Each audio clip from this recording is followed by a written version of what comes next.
Hello viewers, আমাদের হাতে চলে এসেছে সকল আপডেট আন্তর্জাতিক সংবাদ। এবার ইসরায়েলে ইরানের হামলা জরুরি বৈঠকে বসেছে জাতিসংঘ।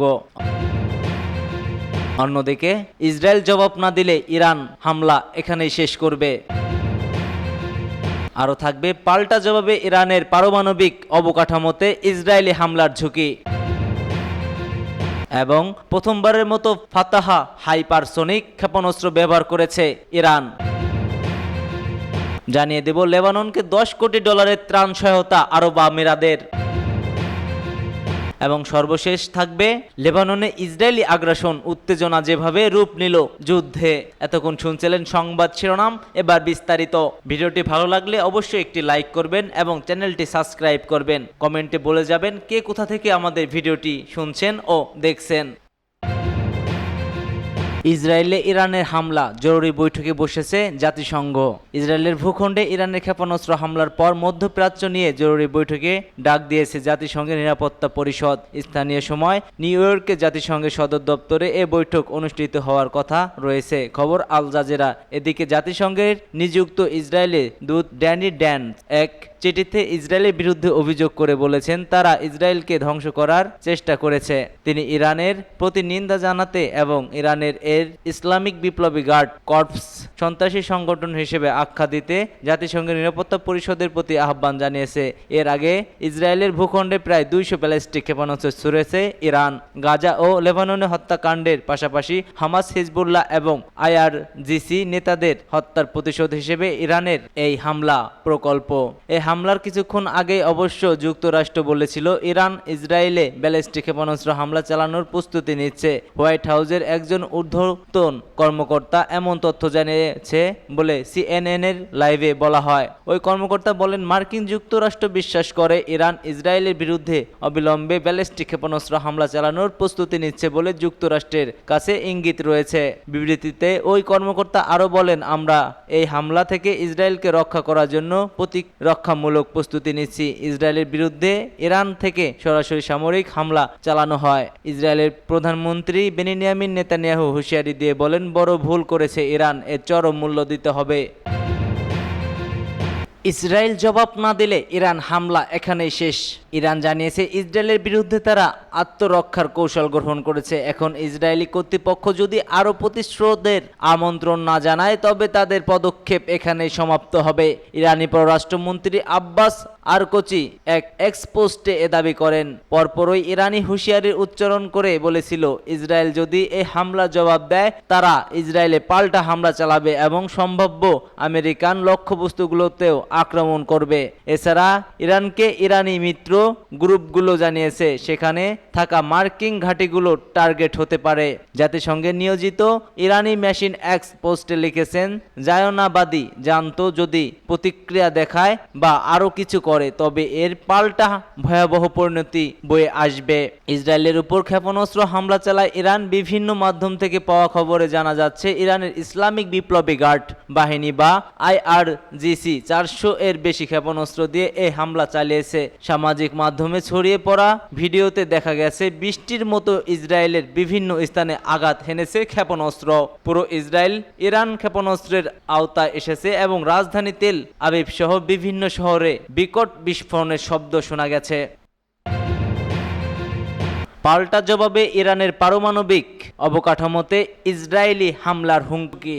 ইসরায়েলের গুরুত্বপূর্ণ সামরিক ও নিরাপত্তা লক্ষ্যবস্তুতে কয়েক ডজন ব্যালিস্টিক ক্ষেপণাস্ত্র নিক্ষেপের পর কথা স্বীকার করেছে ইরান। হামলার সময় দেশটির বিভিন্ন শহরে বাজতে দেখা গিয়েছে সতর্কতার সাইরেন। নিরাপদ আশ্রয় খোঁজ ইসরায়েলদের এদিক ওদিক ছুটতে দেখা গিয়েছে।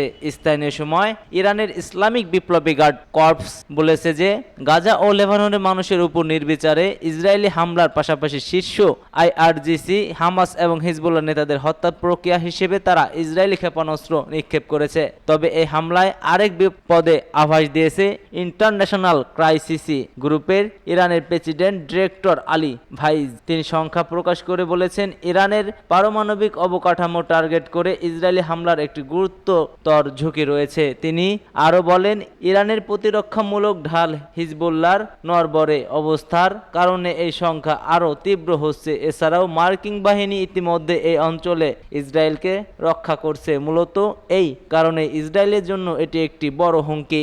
এছাড়াও মধ্যপ্রাচ্যে পারমাণবিক শক্তিধর দেশ হিসেবে ইরান যেভাবে পশ্চিমা দেশগুলোর জন্য চিন্তা কারণ হয়ে দাঁড়ায়, সেই কারণে চিরতরে মুছে দিতে দেশটির এই হামলাকে ঢাল হিসেবে ব্যবহার করতে চাইবে যুক্তরাষ্ট্র ও ইসরায়েল। সূত্র ইরান ইন্টারন্যাশনাল। প্রথমবারের মতো ফাতাহ হাইপারসনিক ক্ষেপণাস্ত্র ব্যবহার করল ইরান। ইসরায়েলের বিরুদ্ধে হামলায় ইরান প্রথমবারের মতো দেশে নির্মিত ফাতাহ এক হাইপারসনিক ক্ষেপণাস্ত্র ব্যবহার করেছে। দেশটির আধা সরকারি ইরানি মিডিয়া আউটলেট মেহর নিউজ এ তথ্য জানিয়েছে। ফাতাহ ইরানের দেশীয়ভাবে উৎপাদিত প্রথম হাইপারসনিক ক্ষেপণাস্ত্র বলে ধারণা করা হয়েছে। ইরানি সামরিক বাহিনী গত বছর এই অস্ত্রটি প্রকাশ করেছিল। তারা জানিয়েছিল যে দেশটিতে 15 গুণেরও বেশি দ্রুত ছুটতে পারে অন্যগুলোর থেকে এই হাইপারসনিক ক্ষেপণাস্ত্র। তাছাড়া এটি ক্ষেপণাস্ত্র ও প্রতিরক্ষা ব্যবস্থায় আঘাত হানতে সক্ষম। ইসরায়েলের উপর ক্ষেপণাস্ত্র হামলা চালায় ইরান। বিভিন্ন মাধ্যম থেকে পাওয়া খবরে জানা যাচ্ছে ইরানের ইসলামিক বিপ্লবী গার্ড বাহিনী বা আরআইজিসি 400 এর বেশি ক্ষেপণাস্ত্র ছুড়েছে। আইআরজিসি ঘোষণা করেছে যে ইসরায়েলি যদি কোনো রকমের প্রতিক্রিয়া দেখানোর চেষ্টা করে তাহলে আরো মারাত্মক হামলা চালানো হবে কঠোর ইসরায়েলের উপর। সূত্র আল জাজিরা।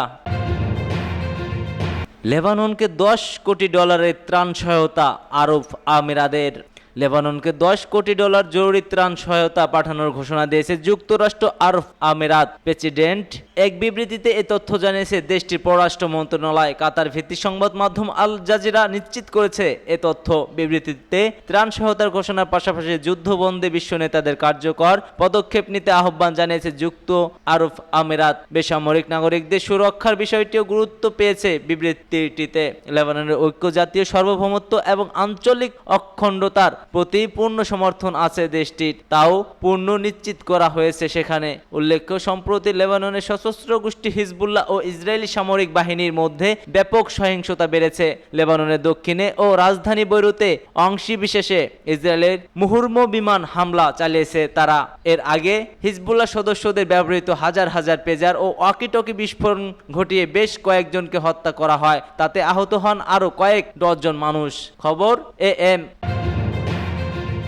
লেবাননে ইসরায়েলি আগ্রাসন উত্তেজনা যেভাবে রূপ নিয়েছে যুদ্ধে। লেবাননে কয়েকদিন ধরেই বিমান হামলা চালাচ্ছে ইসরায়েল। এর মধ্যে নতুন করে দেশটিতে ঢুকে পড়েছে ইসরায়েলি সেনারা। এক বিবৃতিতে লেবাননের সুনির্দিষ্ট লক্ষ্যবস্তুতে স্থূল অভিযান শুরুর কথা জানিয়ে ইসরায়েলি সামরিক বাহিনী কাজ শুরু করেছে। লেবাননে হিজবুল্লাহ ও ইসরায়েলের মধ্যকার দীর্ঘদিনের বিবাদের জোরে ধরেই পরিস্থিতি এমন পর্যায়ে পৌঁছেছে। কিন্তু ঠিক কিভাবে দুই পক্ষের উত্তাপ যুদ্ধে রূপ নিল তার একটি ব্যাখ্যা খুঁজে বের করার চেষ্টা করেছে ব্রিটিশ সংবাদ মাধ্যম বিবিসি। সংবাদ মাধ্যমটি বলেছে, হিজবুল্লাহ প্রধান হাসান নাসরুল্লাহ হত্যাকাণ্ড এ যুদ্ধে একমাত্র কারণ নয়, বরং এর জন্য আরও পেছনে তাকাতে হবে। 2023 সালে 7 অক্টোবর ফিলিস্তিনে অবরুদ্ধ গাজা উপত্যকায় হামলার পরে ইসরায়েলি বাহিনী এর প্রতিক্রিয়ায় গাজাবাসীর প্রতি সহিংস জানিয়ে লেবানন থেকে ইসরায়েলের ক্ষেপণাস্ত্র হামলা শুরু করে হিজবুল্লাহ। হামলার মুখে এক পর্যায়ে লেবানন সীমান্ত এলাকার বাসিন্দাদের নিরাপদ স্থানে সরিয়ে নিয়ে ইসরায়েলি কর্তৃপক্ষ এখন ওই বাসিন্দাদের আবারও সেখানে ফেরাতে চায় তারা। এই নিয়েই আসলে যুদ্ধটি আবার সংকৃত হয়েছে বলে জানিয়েছে খবর বিবিসি।